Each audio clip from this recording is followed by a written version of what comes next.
j'avais envie de revenir sur la posture de l'art thérapeute et de vous faire quelques confidences par rapport à cette posture si particulière qui est celle de l'art thérapie. Alors comme vous le savez, la cuisine thérapie est très fortement inspirée d'art thérapie puisque c'est vraiment le cadre de référence sur lequel je me suis appuyée pour créer cette méthode en 2015.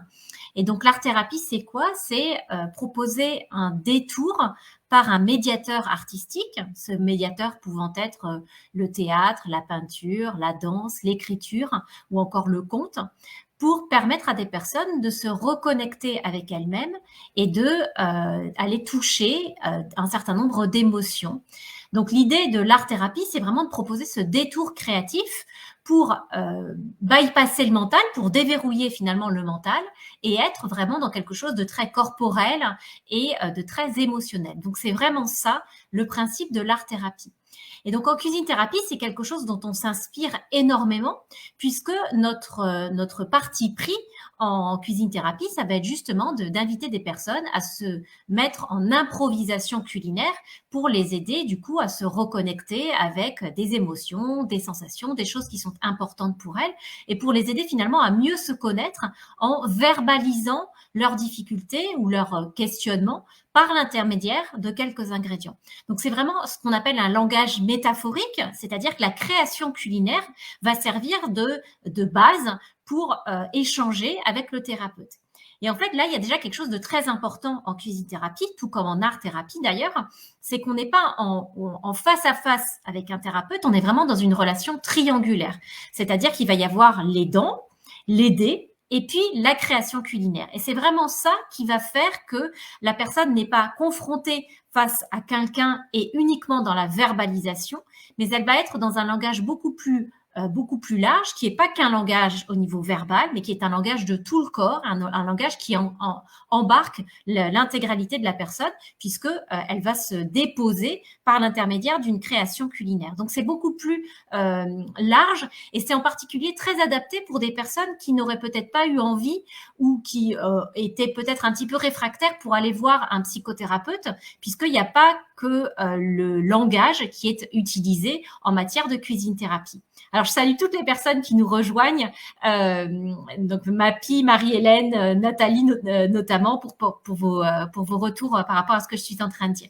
Donc, on est en train de voir vraiment les spécificités de la cuisine thérapie et de l'art thérapie et en quoi cette posture a vraiment quelque chose de très particulier.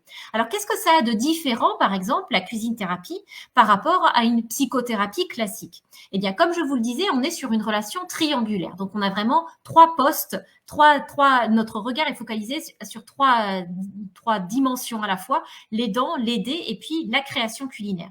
Cette création, vous le savez, il n'y a pas du tout d'objectif de résultat. L'idée, c'est pas de faire quelque chose d'hyper sophistiqué ou d'hyper esthétique, on s'en fiche complètement, mais c'est vraiment d'être dans le processus de créativité. Et ça m'amène à la deuxième grande distinction avec la psychothérapie classique, c'est qu'on est sur le comment en cuisine thérapie. C'est-à-dire qu'on n'est pas à interroger le pourquoi des choses et à remonter dans le passé, mais on est vraiment sur le comment ça fait à la personne d'avoir créé ce qu'elle a créé, comment est-ce qu'elle se sent devant sa création culinaire, qu'est-ce qu'elle aurait envie d'en dire, qu'est-ce qui est important pour elle, etc. Donc on est vraiment dans le comment, c'est-à-dire dans les ressentis. Et du coup, on va complètement être en bypass finalement. On va changer de regard. On va pas regarder le résultat et on va pas essayer de mettre du sens derrière, à essayer de mettre du cognitif à tout prix, mais on va vraiment essayer de voir ce que ça fait pour la personne. Et d'ailleurs, on est vraiment dans une posture de non-interprétation en cuisine thérapie, tout comme en art thérapie. C'est-à-dire que le praticien, l'aidant, il ne sait pas pour la personne qu'il a en face de lui. Son rôle, ça va vraiment être, par ses questionnements, et notamment par le comment, d'amener la personne à mettre un sens sur ce qu'elle vient de créer, de l'amener à comprendre ce qui est important pour elle, et de l'amener du coup à être en toute autonomie, en capacité de trouver elle-même ses propres solutions. Donc c'est aussi quelque chose qui fait la grosse différence entre des méthodes très classiques type psychothérapie, où on est vraiment dans le verbal, dans le pourquoi, dans l'histoire, on essaye de comprendre les causes, etc. Et puis l'art-thérapie et la cuisine-thérapie, où là, on est dans un langage qui est métaphorique, donc pas uniquement verbal, on est dans le comment et on est vraiment dans l'ici et maintenant et pas du tout à essayer de remonter les causes, mais plutôt à essayer de comprendre comment la personne pourrait aller mieux dans le présent. Donc c'est vraiment ça, les grandes distinctions par rapport, qu'on peut faire en tout cas entre art-thérapie et cuisine-thérapie. Entre psychothérapie et art-thérapie, cuisine-thérapie de l'autre côté. Finalement, moi, j'ai un peu la sensation, je ne sais pas si les praticiens qui me regardent pourraient corroborer cette image-là ou pas.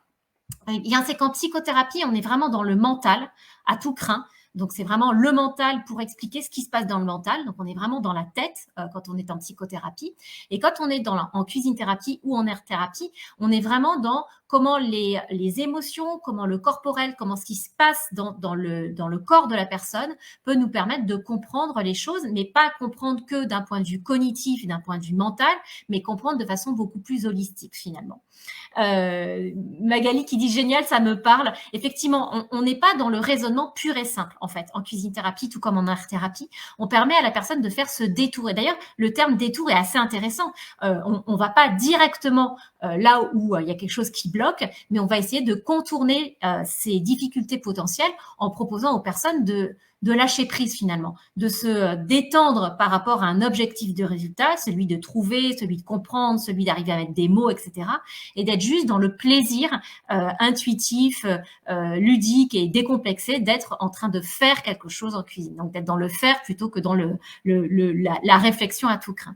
Alors n'hésitez pas à me dire ce que vous en pensez, comment ça résonne pour vous et comment vous l'aborder pour celles peut-être et ceux qui ne sont pas encore en cuisine thérapie. Peut-être que vous êtes déjà dans la relation d'aide et que c'est quelque chose qui vous parle malgré tout.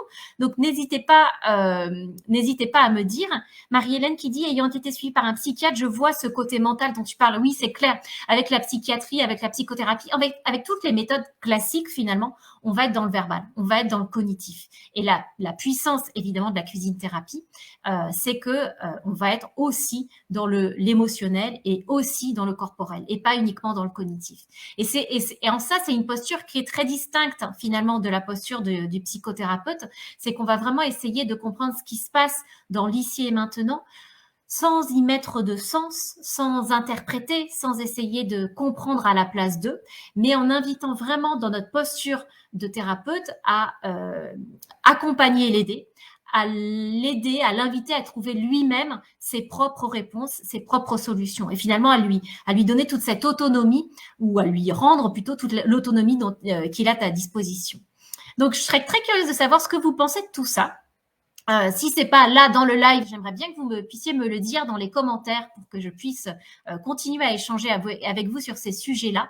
En tout cas, voilà, c'est vraiment ce qui fait, à mon sens, à la fois la puissance, à la fois l'intérêt et à la fois aussi toute la singularité de cette méthode, c'est que on peut attirer du coup des personnes qui se seraient tendues, auraient été réfractaires à une psychothérapie classique. Donc, n'hésitez pas à me dire ce que vous en pensez, encore une fois. Je me ferai un plaisir de répondre à tous vos commentaires. Vous savez que j'ai vraiment à cœur de répondre en direct à toutes les questions qui sont posées sur cette page Cuisine Thérapie.